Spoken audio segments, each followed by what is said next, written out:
Hello and welcome back to Downtime Activities. Matt and Will here for another bonus action. This is bonus action episode 5, I believe, and today we're going to be talking about bringing the party together. Start of the campaign, you're all at a bar and a bar fight breaks out. Right. End of episode. I think everybody have a good night. That's all you need to know. You can start. You You can start almost literally no campaigns that way. It sometimes feels like. So starting, I mean, in any form of storytelling, starting and ending is always some of the most difficult parts. Mm-hmm. And it's very hard to bring a group of disparate characters together when they all have their own goals. Very likely none of them know each other. Mm-hmm. If they build it into their backstories that they all know each other, it's much easier. Or you kind of build it into the setting of the campaign you're doing, that Right. all these characters kind of have to know each other for it to start. That can take some of that stress off. It's easy enough to go that route, but that just doesn't fit every character, and it certainly doesn't fit every story. And it's very hard to bring a group of characters together. And it's sort of even harder in a tabletop RPG than it is in, like, if you're writing a book, because you have to do it all at once. Yeah. When in a book you can kind of drip characters together, and it's easier, like, you know, a couple characters can come together in the first chapter and other characters get introduced later. You don't usually have that option in tabletop RPGs. It can be kind of slowly throughout the first session that people start being introduced and joining in, but you don't want it to be like 2 or 3 hours of gameplay with one person sitting there twiddling their thumbs like, oh, finally I get to start playing. And, you know, that's exactly the issue, is you don't want, you want people to play in the game. You don't want somebody to have to just sit there doing nothing until their character gets introduced. So it's very hard to introduce. Well, it's not hard to introduce characters, but it's hard to get them all working together and invested immediately. And they don't necessarily have to be invested in each other and working together immediately if they're still stuck together, sort of regardless. The very first D&D campaign that at least I was a part of, I mean, many times over the years, given you just mad props for how well it took this group of completely separate characters, and by the end of the sort of introduction, which was still, I mean, 6 or 7 sessions, the characters, once given the chance to go their separate ways, very organically made the decision to stick together because they fought and nearly died alongside each other for several months at that point. And especially with that campaign, it was one that really kind of required something like that, I feel like, more than average, because I was running for 7 players. Right. And I couldn't, the hand-wavy sort of ways of doing it would have felt even more hand-wavy and less natural. When you have 7 very disparate group of people, and you're trying to make all of them have, like, trust and commonality between each other, it had to be something that, for a bunch of new players, it kind of, I mean, we'll kind of go into the specifics of this start. It kind of struck 2 very important chords there. One, it kind of forced all of you guys together in a way that you're having to rely on each other, and long enough of having to rely on someone, you're going to choose to and have like a bond forged in that. And also it kind of puts you guys in a railroady box for the start of the campaign with a bunch of newer players that allowed me to really tailor like kind of the combats and stuff, and really make sure that everything is very like tipping your toe in the water so that you can kind of learn the game, learn your characters, and then all of a sudden it's kicked out the front door. It's the Bethesda video game intro of we'll show you how each of the mechanics work by keeping you imprisoned in a box, and then you'll hit the end of this, we'll kick you out the front door, lock it behind you, give you a vague sense of direction, and then you're kind of on your own from there. Let's just kind of break down. I think that a good way to do this is we can kind of break down some that we've done, and then we also have quite a few upcoming campaigns. Right. And we can break down our plan for the start of those, which will be a little bit like, we don't have to go into too much detail because we're both players or running in those games, but kind of just to give different trains of thought on how you can do this. So we'll start with this one. So what we tend to refer to as the Dracos campaign, because of sort of the name of the empire that took place in and around. It's, you know, sort of several thousand years into this empire's history. It was very inspired by kind of the height of the Roman Empire. Yes. And our characters were all sort of whether that's true or not, criminals. We were at least all convicted, whether or not criminals, prisoners of war, heretics. Right, like whether or not we were actually truly guilty as charged. The vast majority of us were. At least guilty of losing a war or stealing or murdering or something. Or a whole variety of things. And we were essentially sold to a gladiator arena. Yes, basically and that was our... forced and that was, into indentured gladiatorial combat. So that was the first... That was like the very first combat. And that was all but one of the characters just sort of forced into the arena, forced to fight alongside each other. Without really much for weapons. It was kind of that classic, you guys were kind of put out there as like a historical reenactment battle, where it's like, here's our brave soldiers, the gladiators that we gave weapons to, and here's the enemy, the barbarians that they're going to fight. And then you guys are all of a sudden forced to rely on each other to not die in this situation. Without even really... A couple of the characters knew each other. Like, I knew a couple of the other characters, but they didn't know each other. I was kind of sort of the link there. The kind of locals that were kind of local to this empire and were kind of the criminals put into jail. And locals to that city as well. So with that, like, just without knowing anything about each other and being... I mean, a barbarian from the far north. A heretic mage from a northern part of this empire, but still away from the core cities down in the... the son of a rebel general who essentially grew up here as a gladiator. Just very, very separate characters, and we're just immediately forced to fight against each other. And then we'll fight with each other. Right. You said say against. That'd have been a very different way to bring you all together. All right, now I'll kill each other. Yes, fight alongside each other. And then we were all like purchased by the same owner of a gladiator school, where we are then imprisoned as we continue to fight in the arena in kind of a variety of these set piece battles. We eventually moved to the capital and fight there. And it was an excellent way of forcing all of our characters to work together long enough that they would choose to work together. Because by the time we eventually earned our freedom, we knew each other. We had fought and bled alongside each other. We knew some secrets of some of the other characters. We had become a more or less cohesive unit, which is a party. Yeah, for the most part, what you need for a functional D&D campaign is the players have to at least work together, whether or not they trust each other, and it worked very, very well. It also allowed all of us new players to learn the systems, that by the time we were able to just go anywhere and do anything, we kind of knew what we were doing. Yeah. And it just worked very, very well in that regard. And it's something that I've always been impressed with as a writer is just how well it did it, but it also doesn't work for every campaign, and it doesn't work for every even party or every story either. And that's very true. I think it works. The concept works for more than would be immediately apparent. That's probably true. Because while a gladiatorial combat school doesn't exist in every single setting, a prison does. No, a war criminal camp does. Like this kind of concept of we're this desperate band of people, but we're all kind of, in one way or another, considered enemies of this organized entity. They throw us all in something where we're not able to get out, and now we have to work together to escape or to earn our freedom. Whether it's another example of this was the Star Wars campaign that's on our channel right now. I think that is we're all working together because we all owe this hut money.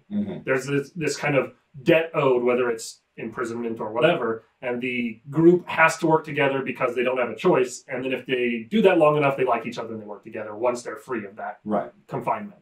So especially for newer groups, I think that it's an awesome way to start a game because it gives you that ability to really control for a session or two and really kind of ease into the freedom of a tabletop RPG, and then kick them out the door obviously Bethesda, you start as a prisoner. Right? Right. It's that kind of concept, and it works pretty well. It works really well a lot of the time. That being said, while it works for more than you'd expect, it doesn't work for all of them. It doesn't work for every setting. It doesn't work for every cast of characters, but it is a decent way to start. And you know, and that's kind of always. It's sort of part of the same reason that so many campaigns default to like, yeah, you're on a tavern and a fight of some kind breaks out, Mhm. or you know, you're all newcomers to town and the town comes under attack or something like that. Just because it's just forces everybody to all of a sudden fight on the same side, Mhm. and that helps to just lay that groundwork and sort of get those character introductions rolling, even Mhm. if like, yeah, we didn't know each other 15 minutes ago, but then the Empire attacked the village and we killed all the soldiers, and so now we're we deserve to share a pint and learn who each other are. right. It's just that like, and that can work. Mm-hmm. It can work very well, but it's also, it can be hard to do right, Mm-hmm. and I just feel like a lot of D&D players, or not just D&D, but any tabletop RPG, if you play enough campaigns, sooner or later you've just seen way too much of that, and it's just, and it's just really like, it rings hollow after a while. Mm-hmm. And I always feel like I have a very hard time with those introductions and bringing the party together. Mm-hmm. I think to my detriment. I tend to be kind of hand wavy about it. My very first campaign was sort of the same way, with a couple of your characters kind of knew each other. They'd been traveling together for some time. Mm-hmm. My character was in prison, like temporarily, just kind of drying out in a prison in the place that you guys went to, and then like over the course of like this dinner party, the village comes under attack, and you guys end up as essentially the only 3 survivors, and sort of set off on a rescue mission. Which then immediately 2 of the 3 party members died, but it again left me with the exact same problem of having to bring a party together again. And luckily, the characters that you guys built in that case did it very organically, because you built the character who would be there investigating this type of thing and trying to figure out what happened, and then the type of character that you made it very easy to introduce Brian's character. His replacement character too. But it's I feel like I way too often tend to be hand wavy about it. And there's something to be said for, I mean, at the end of the day, if you don't have this genius way of doing it, it'll probably be fine because everyone there is a player, and they're going to try and play their characters, but they're not going to do that thing where somebody is like, they shouldn't. Some people might do this.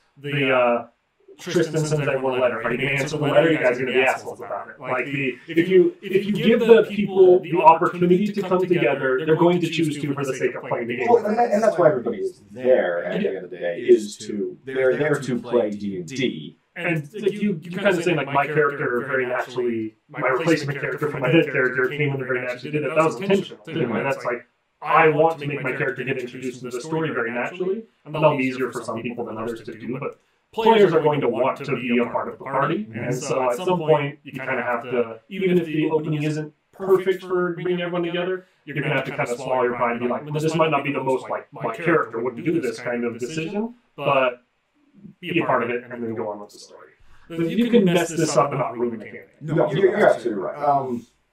Unless you're like the opening of your campaign is something just like truly memorable around there. Like a very pivotal moment in the story. People overall just aren't going to think all that much about the start of a campaign. That's not usually one of the moments that's going to stand out. Mm-hmm. It should, I guess, if you're really like doing the job right. But it doesn't have to. And that's something that a lot of DMs like probably put too much pressure on themselves. And kind of work on. So we have obviously the sort of Dracos in prison, enslavement, whatever. There's the good old fashioned, a fight breaks out and everyone happens to be there. Right. And then there's the sort of invitation which we kind of briefly mentioned with the everyone gets a letter at the end.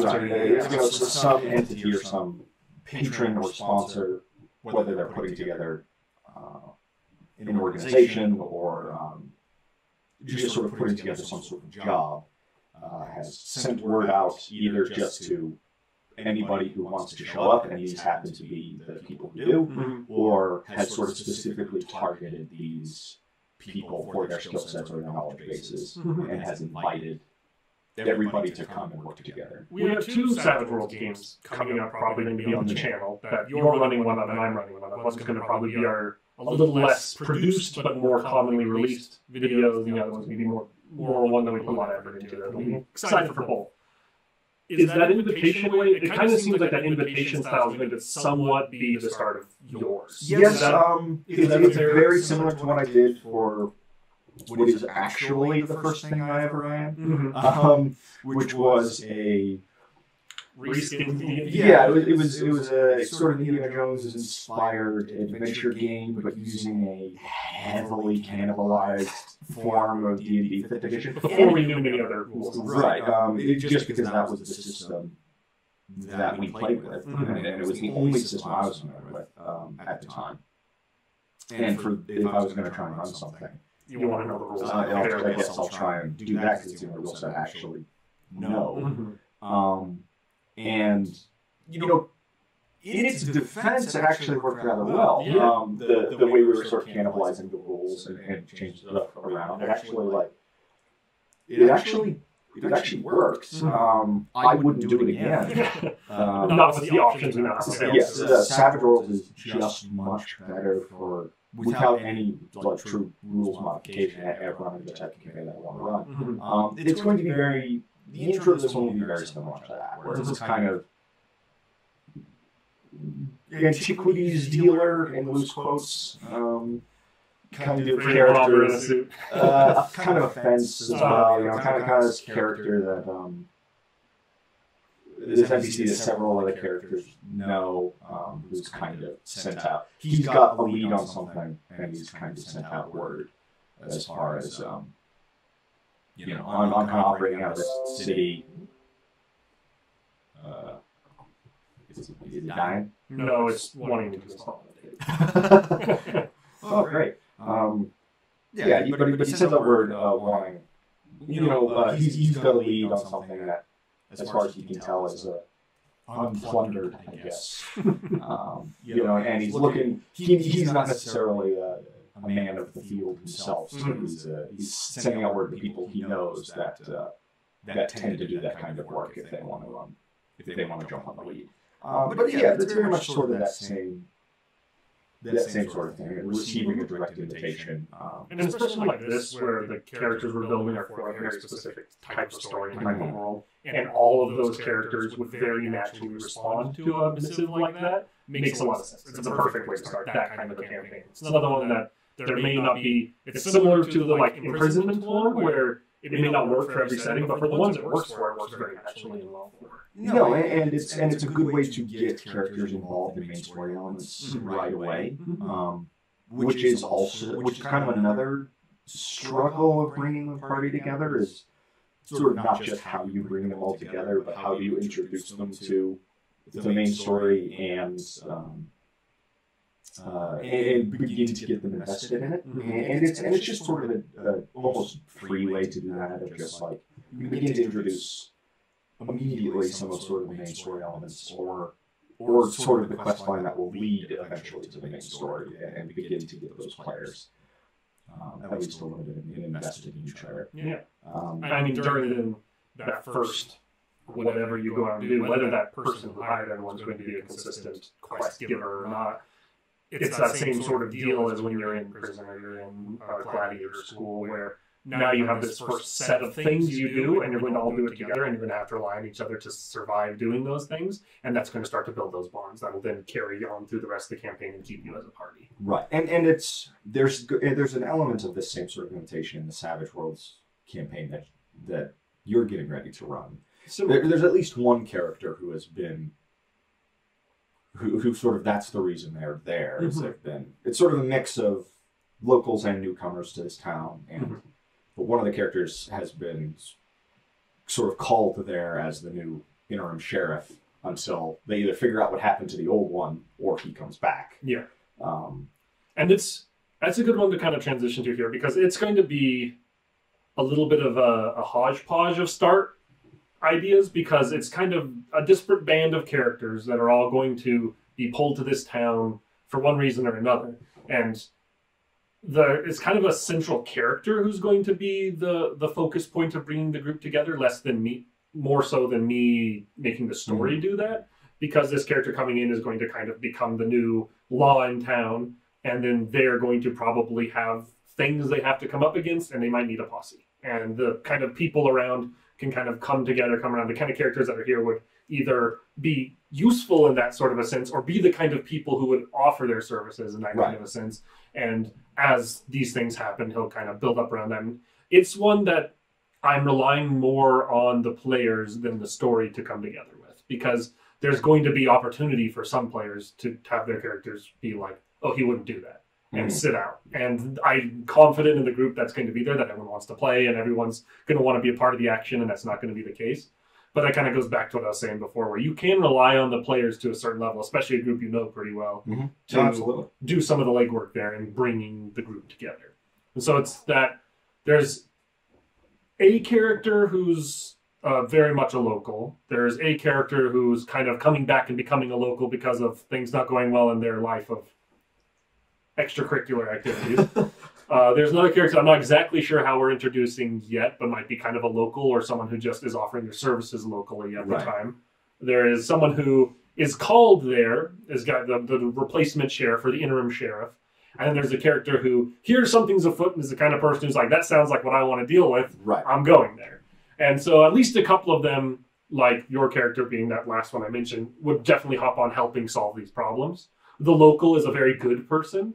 And so that local is someone who would probably offer their services to try and help the town that they know so well. The other two are both people who I think are going to want to be paid for that kind of work. And are good at that kind of work. So they would both be very natural ones for the sheriff to go and seek out to help them. So I don't think it'll be very hard for the group to come together in that sense, just because of the kind of characters and the setup of the game. Well, and that's absolutely, it's absolutely a valid option to rely on the characters to get themselves involved in the story. Sort of quite often all you have to do is sort of have something happen, and the players will tend to jump into that.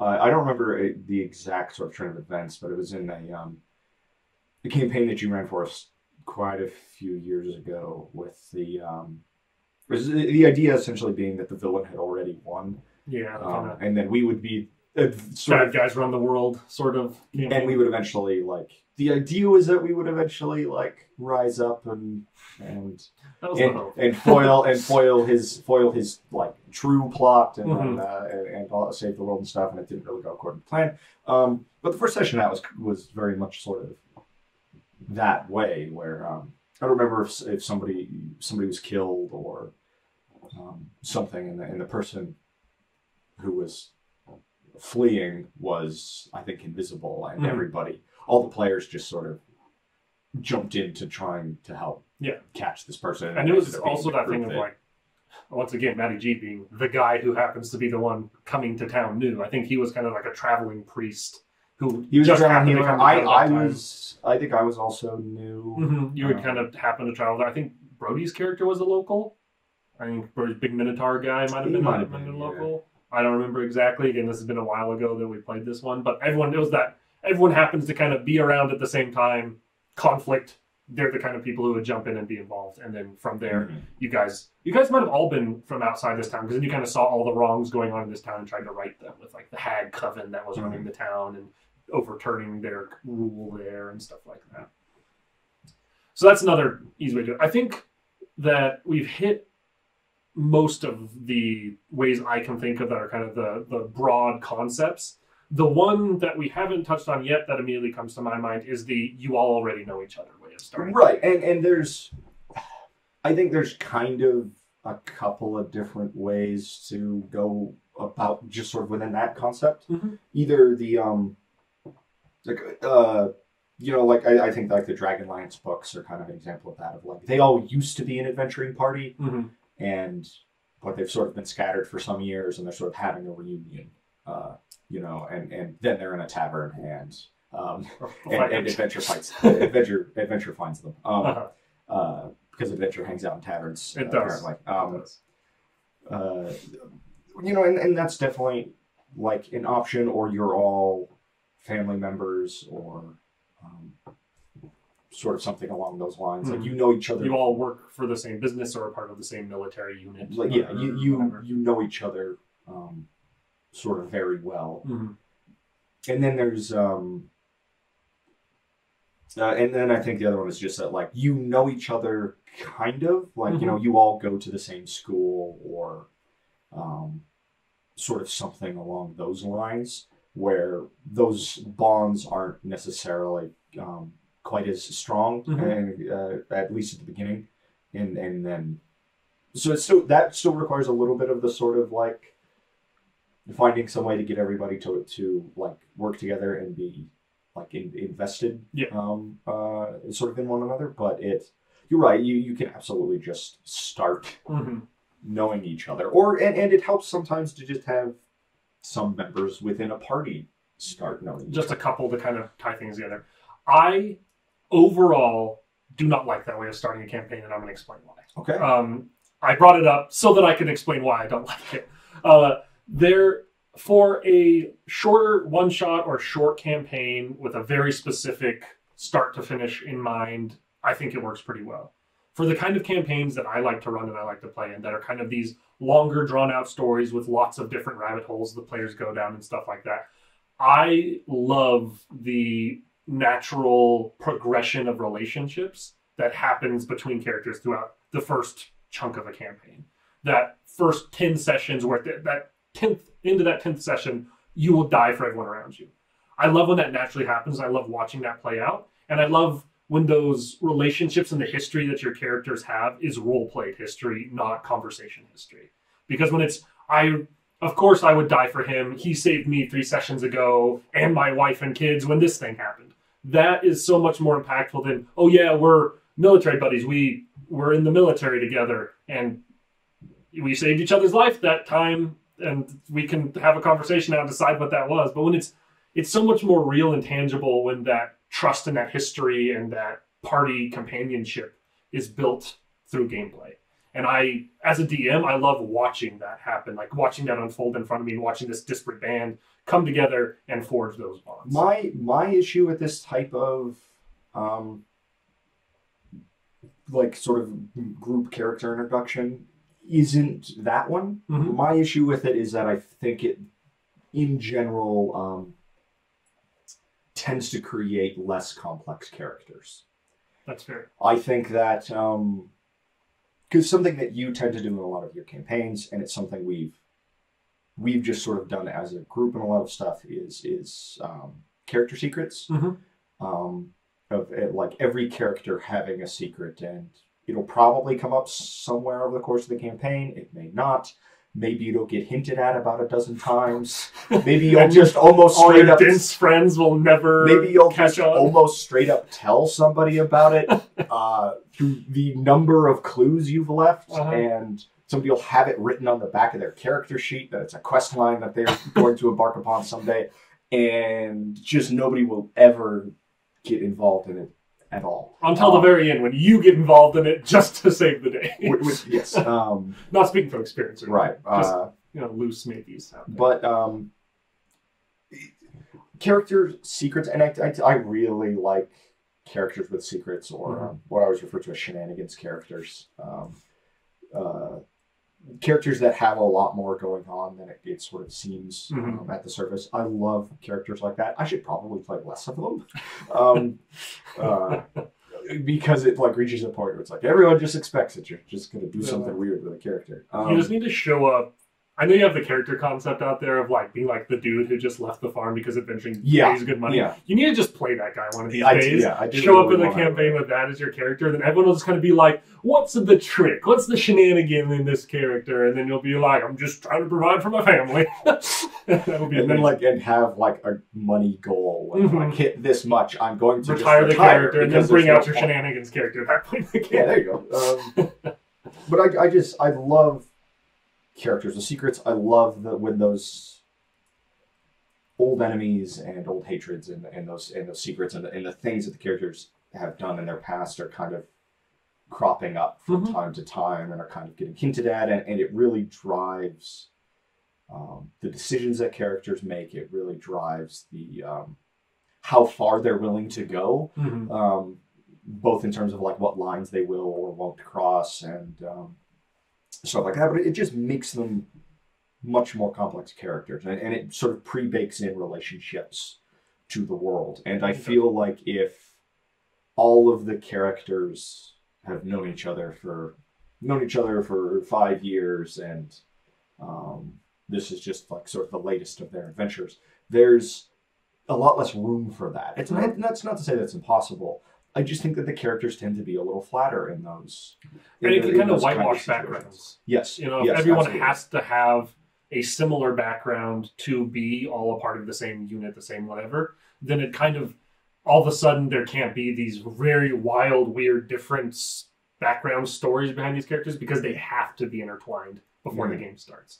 And that's why I said for one-shots, for short campaigns, for very clear start to finish, one quest line kind of gameplay, I think this is actually a great way to start it, because if your goal is we've got 3 hours and we want to play a one-shot, you don't want to spend an hour and a half of that with the characters figuring out who each other are. No, you can just start it with, you already know each other, you guys have been adventuring for a little while, this is what you're doing. And then you can just get right into the action. That's just not how we tend to play. Well, really for the sake of one-shots, you kind of have to just assume that everybody's working together, unless the point of the one-shot is something along those, is sort of something along like those lines of these disparate characters sort of joining together.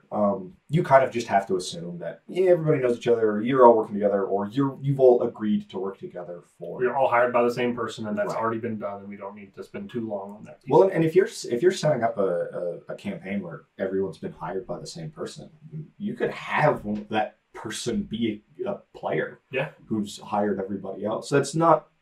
It can be a little hard to do that.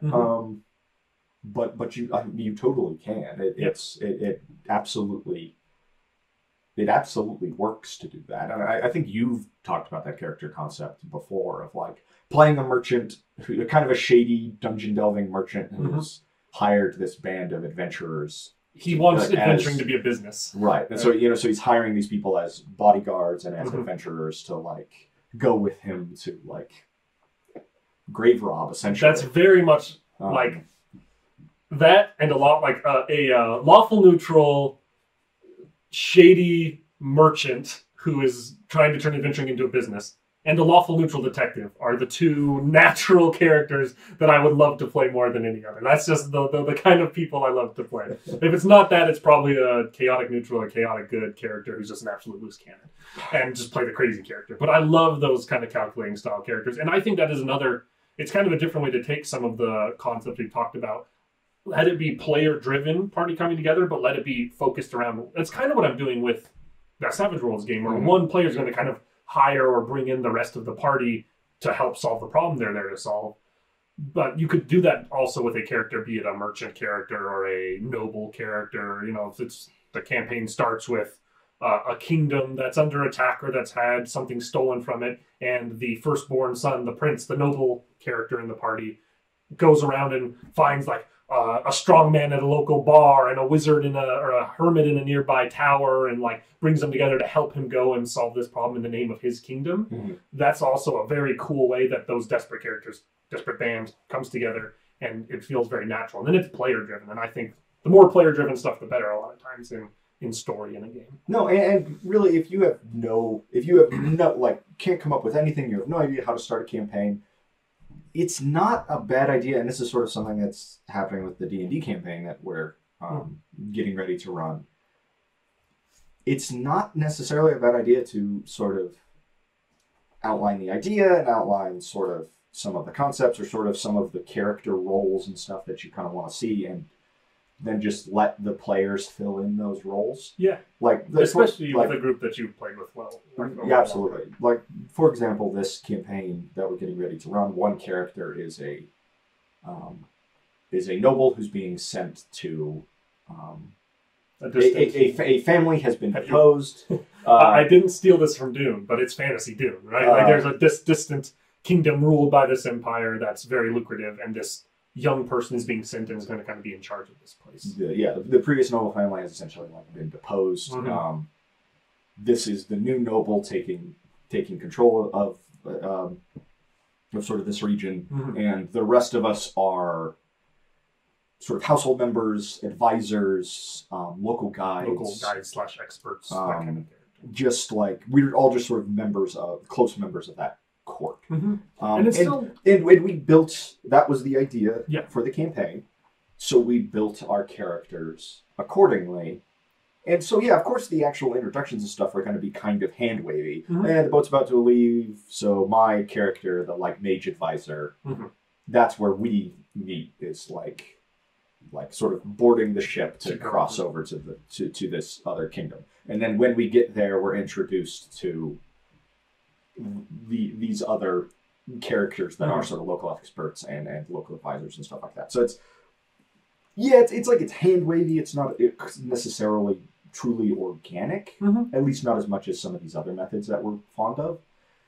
But it absolutely does what it's supposed to do as far as introducing the group of characters together and getting them to work together, mm-hmm. at least for the time being. And while it is a little hand wavy, it does so in a way that still causes new people to be introduced to each other. It's not his mage advisor for the last 5 years. It's he's gotten a role, so now he has a mage advisor. He has mm-hmm. to meet the mage advisor, and you guys meet for the first time. And he doesn't know either of these locals. These two locals might know each other somewhat or have some interplay in the past, but probably not very much. And so when he gets there, and it's like, now you have to meet your local expert and kind of medicine woman in the area, and this is the kind of previous ruler's problem solver of sorts. And so these people come and meet. Now you kind of get introduced to this whole crowd. And so it takes it away from that you already know each other hand waviness, and it's just you would have a reason to be introduced to each other right now, so we don't have to worry about that.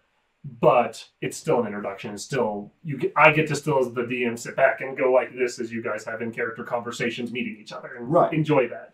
And that's something that's very important for me to see in the game. So and it is, as far as even hand-wavy intros and stuff, it is possible. And I used this in one. It was sort of intended to be a longer campaign. We didn't make it all that far into it just because of scheduling and stuff. Mm-hmm. But one of the first things I ran at Savage Worlds, your characters are forced to work together because you have no choice. Mm-hmm. The characters all essentially wake up in this underground military complex in equipment with no memory of who they are or how they got there, and they're in the dark with surrounded by monsters, and they're forced to rely on each other and work together because there's no other option. They have amnesia. They don't know who they are, who anyone is, and they need to survive. If they want to get out of this, they have to work alongside each other, and that really doesn't work for any hardly any campaigns, unless it's that specific style. It's very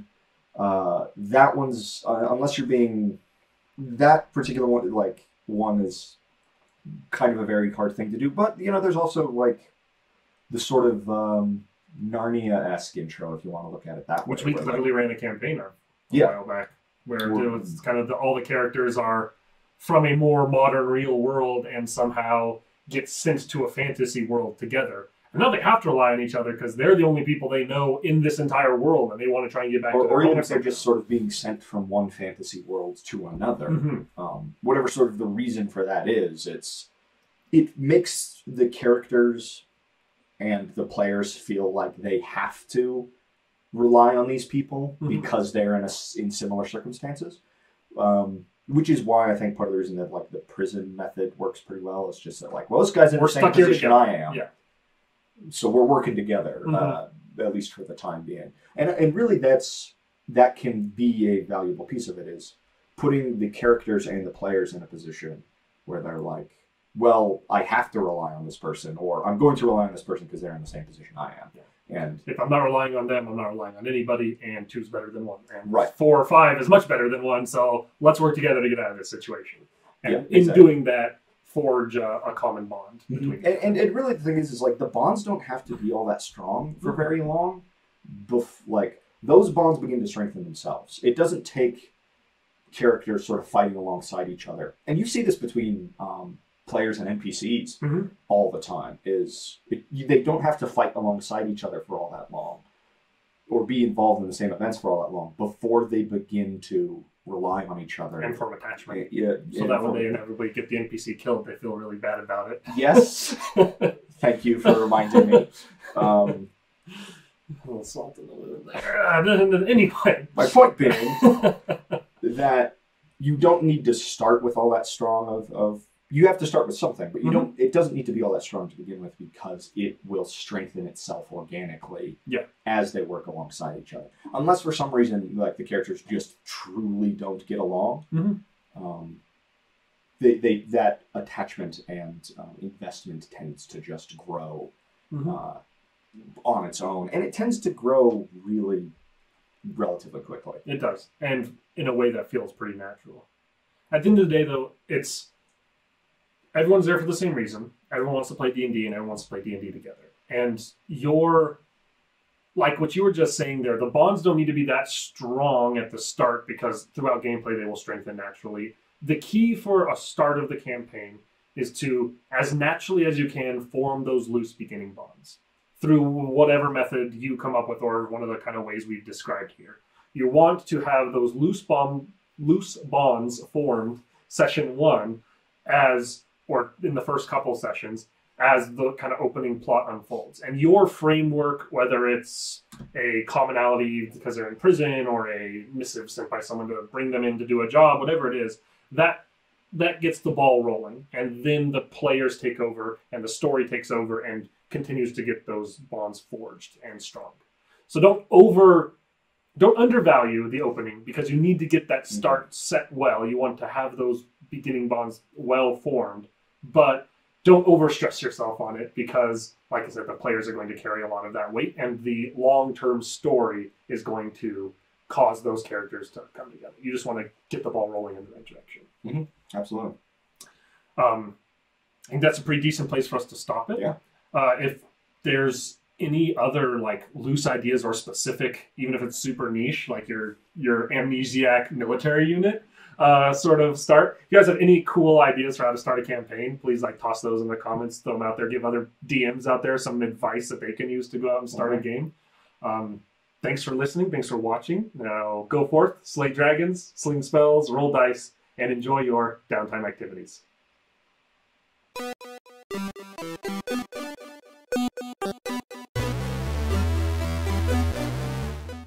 Which ball? Do you need me to get the cheat sheet out now? I think I should just confidently say I won't need it, and then regret it later. That's an option. It's not a great option, but it is an option. Somebody gleeked on the sheet. Big old stain in the middle. Who knows what that is? That could be anything in this room. It's probably, my guess is tortilla chip grease, but which is pretty impressive. They went through the like plastic bag. Well, I mean, where else would that thing have been?